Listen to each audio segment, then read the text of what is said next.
Al Jazeera Podcast.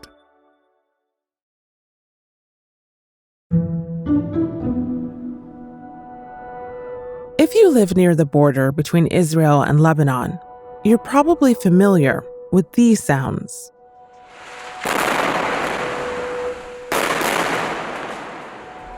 Well, there's been a distinct upswing in violence on the Israeli-Lebanon border to the north over the last couple of days, leaving tension remarkably high. We've seen barrages. The Israelis are hitting houses, they're hitting the roads with their bombardments, whether artillery or drones. This has been ongoing since the Israel-Hamas war began. Fighters from the Lebanese group Hezbollah and the Israeli military have traded blows daily, with South Lebanon and North Israel becoming the epicenter of this violence. The Israeli army and Hezbollah are intensifying attacks across the border with Lebanon. Children were burnt in the car. No one could save them. I carried their mother, but she kept screaming and saying, "My children, where is the terrorist? You are the terrorist, you Israelis." As fighting intensifies and Israeli jets carry out wide-scale airstrikes deeper into Lebanon, are we getting closer to an all-out war between Israel and Hezbollah? I'm Malika Bilal, and this is The Take.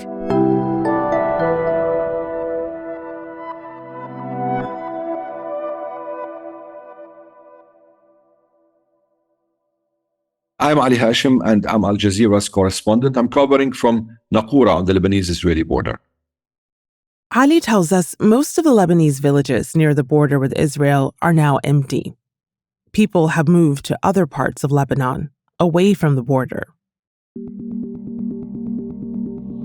Most of the people on the borderline decided to go to safer areas, maybe to go to family houses or to schools that government and some NGOs provided for people to, at least for this time. Now also school children in the border towns and villages are joining now schools in some safer areas. I mean, it's like a 4 or 5 kilometers depth on the Lebanese border that's really dangerous to be in. So the rest is okay. I mean, towns that are like 10 kilometers, 15, 20 kilometers are safe and life is normal. For example, the city of Tyre, which is like 20 kilometers from the border, restaurants are open, shops, streets are full of people.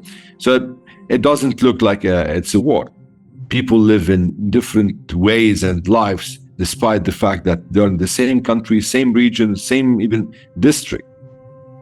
Before this round of conflict between Hezbollah and Israel, Ali says there was a real sense of safety in South Lebanon.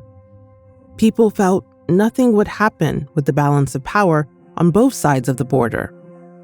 Well, for the past 17 years, mainly after 2006 war, I can say that South Lebanon, I mean, there were no incidents, no really major incidents.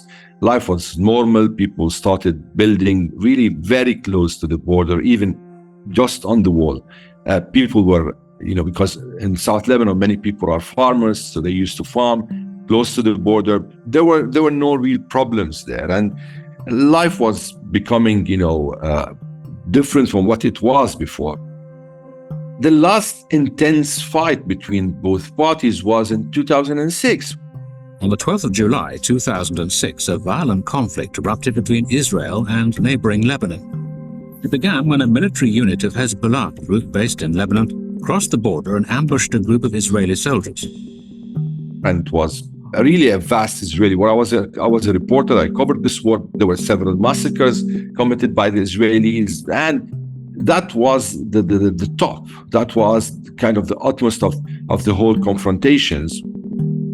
After the 2006 war, many Lebanese living abroad moved back home to South Lebanon to start a new life. This is also an area with a lot of people who traveled and are expatriates or immigrants in Africa or in America or in South America or in the Gulf. So most of them will come back and build their houses, their villas. Some of them, as I said, very close to the border. And that's because they felt that nothing's going to happen, especially with the balance of power on both sides of the border, the deterrence between Hezbollah and the Israelis. Whereas no one would want to go into a war. And actually, this deterrence is till the moment existing, as we can see, whereas the two sides are going for a tit for tat. They're hitting each other, but still making sure not to expand this war, because the moment this war is going to be expanded, no one knows what's going to happen. And that's why till the moment we're seeing this war or this confrontation limited to this borderline. Israel would sometimes hit a target that's beyond the border, maybe 4, 5, 15 kilometers. Hezbollah would do the same on the other side, but still things are kind of contained within what's known to be the rules of engagement. And that fragile sense of safety is making way for a new reality. After we spoke to Ali, the Israeli military targeted the town of Ben Jubail for the first time since the 2006 war. An Israeli airstrike has killed at least 3 people in Ben Jubail in southern Lebanon. The strike killed a Hezbollah fighter, the armed group said, as well as his brother and sister-in-law. The brother who was killed, Ibrahim Bazi, had returned to Lebanon to reunite with his wife, hoping to travel back with her to Australia. There have been several Lebanese civilians who've been killed during this war. I mean, we know that we have at least 3 journalists and 1 producer or fixer who was with the television team there, who was also killed. Journalists targeted yet again by Israeli fire in southern Lebanon. Farah Omar was 25 years old, and Rabia Ma'ameri, a father of 2, were killed. A local journalist who was with them was also killed.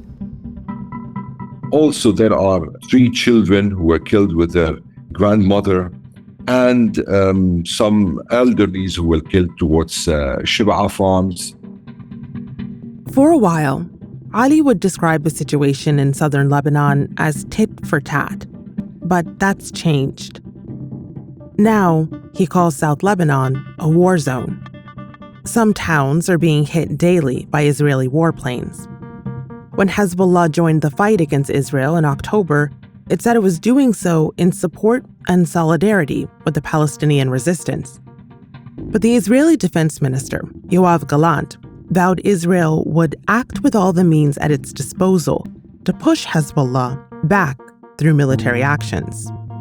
It's not anymore Hezbollah taking the initiative in it. Rather, now Israel is taking the initiative and setting its own objective.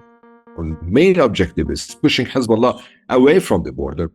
Israel wants Hezbollah to be maybe a few kilometers or maybe the Litani River, which is something that Hezbollah doesn't seem to really want to talk about.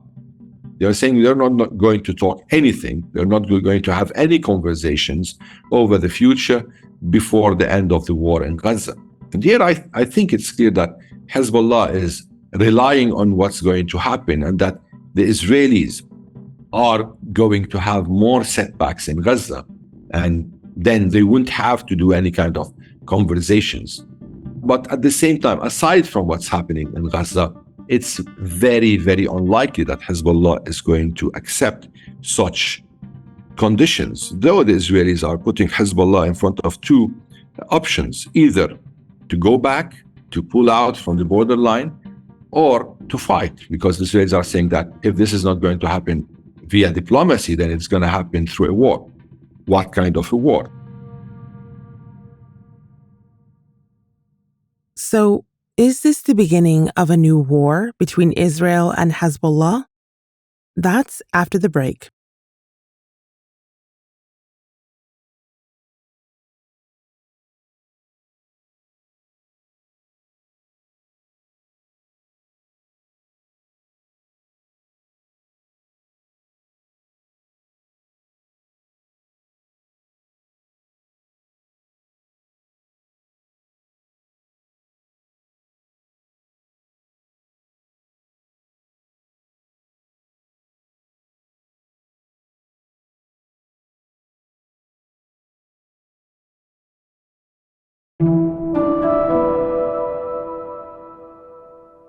What would a new conflict between Israel and Hezbollah look like today? Our correspondent, Ali Hashem in South Lebanon, says it's the question everyone is concerned about. Is Israel and Hezbollah going to get into a real all-out war?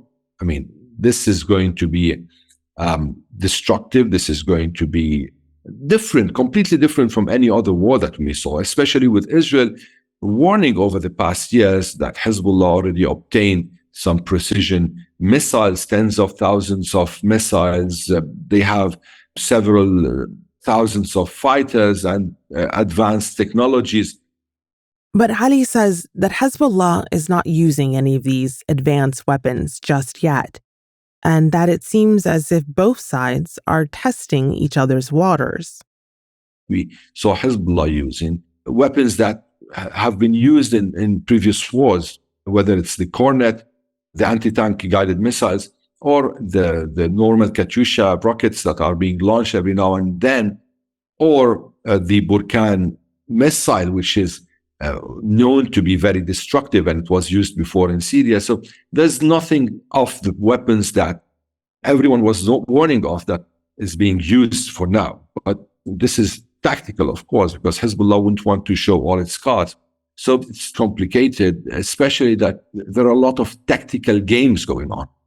Israel's emergency minister Benny Gantz signaled the country could step up its response to cross-border attacks. The stopwatch for a diplomatic solution is running out.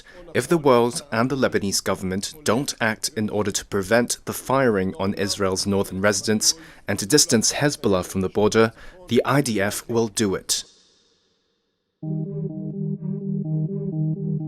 Recently, a conversation about tunnels has resurfaced.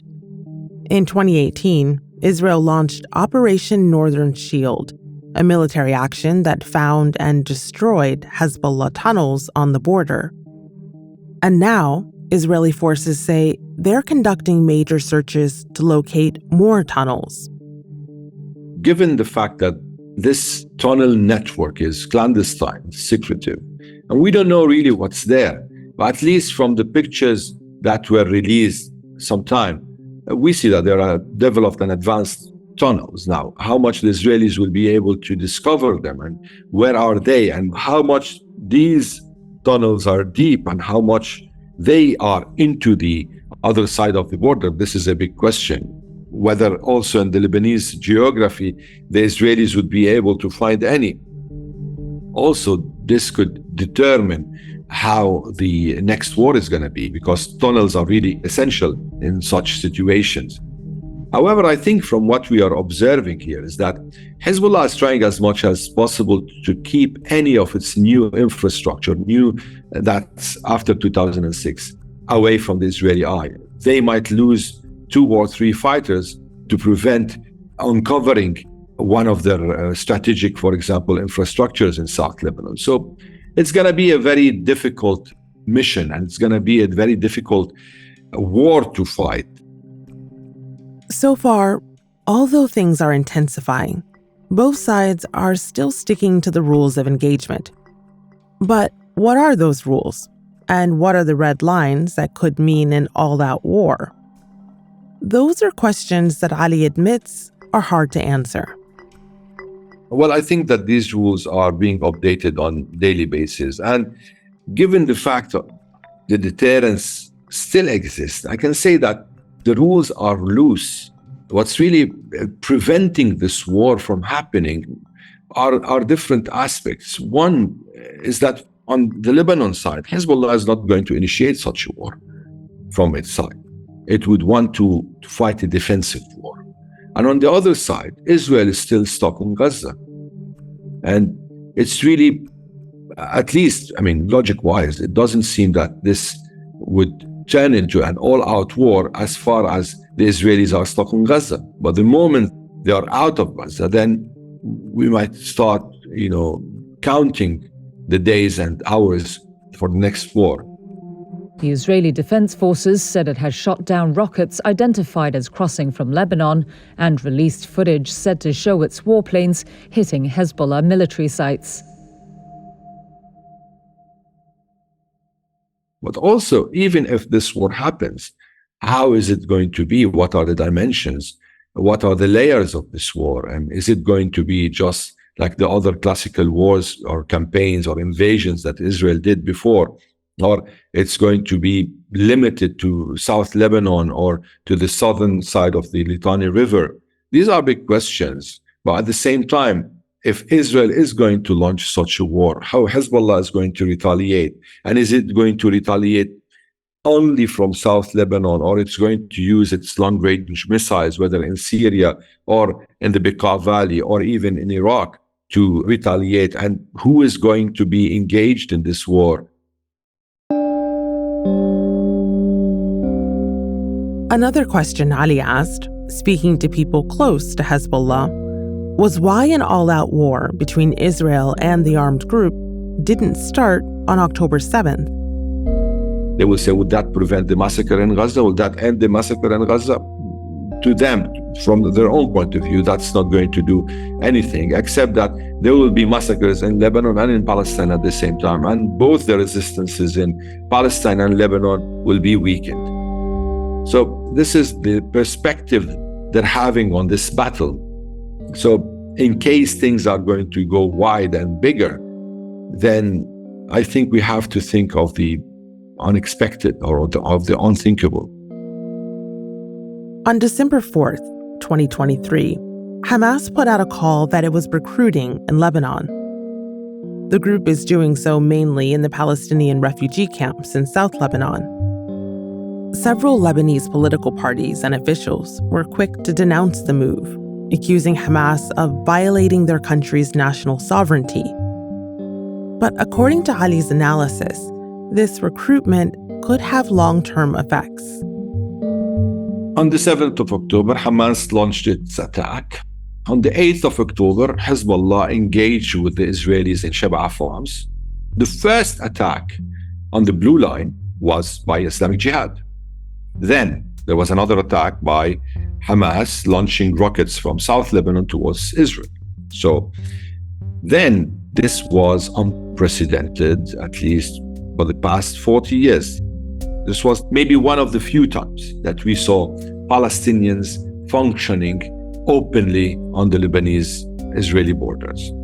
So it seems that that was heralding a new era, whereas South Lebanon has become once again home to Palestinian resistance groups. And my analysis is that the more Hamas in Gaza is going to be contained or weakened, the more the possibility that we see Hamas attacks from outside the border of historical Palestine. And that could mean, of course, that the Lebanese border could turn into, once again, a front line for Palestinian resistance factions. And that's The Take. This episode was produced by Khaled Soltan with Miranda Lynn, Ashish Malhotra, Amy Walters, Sonia Bagat, David Enders, Sariel Khalili, Nagin Odiai, Chloe K. Lee, Zaina Bezer, and me, Malika Bilal. Alex Roldan is our sound designer. Alexandra Locke is The Take's executive producer, and Ney Alvarez is Al Jazeera's head of audio. We'll be back.